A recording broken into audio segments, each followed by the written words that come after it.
करना चाहिए। इसीलिए सभी क्षेत्रवासियों से मेरा निवेदन है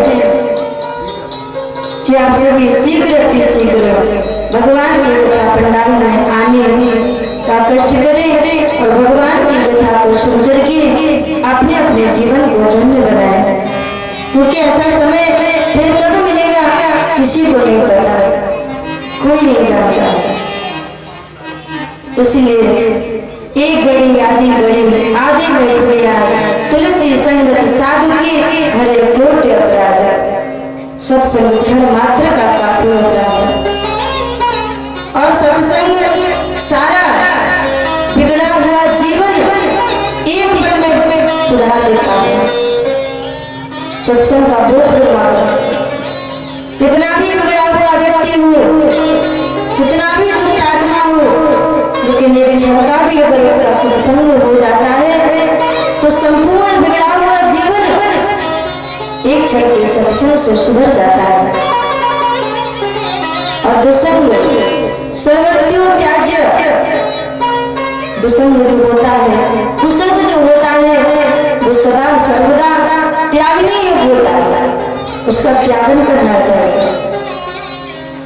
अगर जीवन को सुंदर बनाना है तो ये तो करना ही पड़ेगा, दुसंग का त्याग करना पड़ेगा, सत्संग करना पड़ेगा, संत जनों का संग करना पड़ेगा।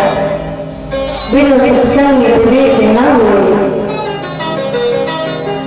कहते हैं जैसे हमें अपने जीवन को सुंदर नहीं रहने देना है, सुंदर नहीं बनाना है, तो एक क्षण का दुसंग कर लो, कुसंग कर लो, सारा सुंदर जीवन एक पल में बिगड़ जाएगा। जैसे आप 500 लीटर जल लो और उसमें चीनी मिला दो, शरबत बना दो।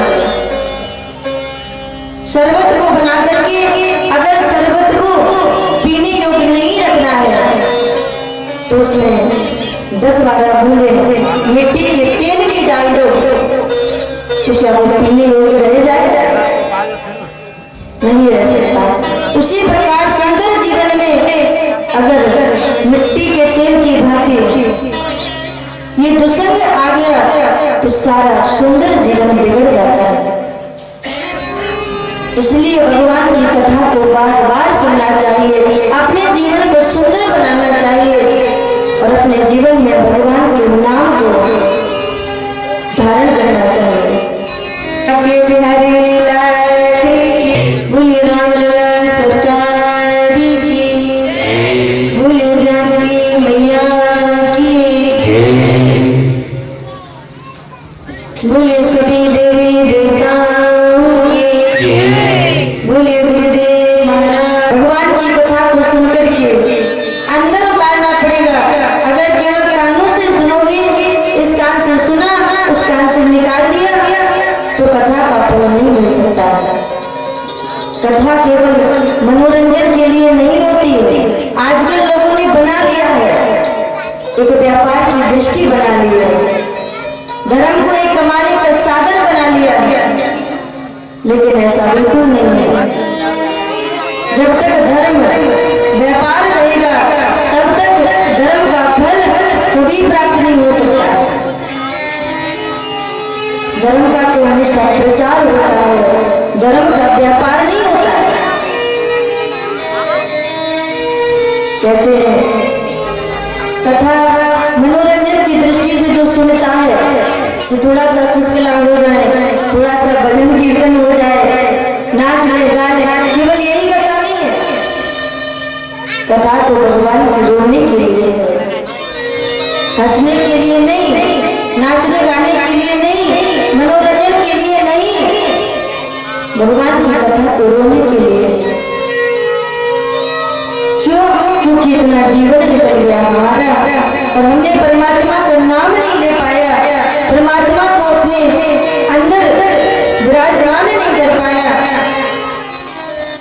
तो हमारा जीवन किस काम का?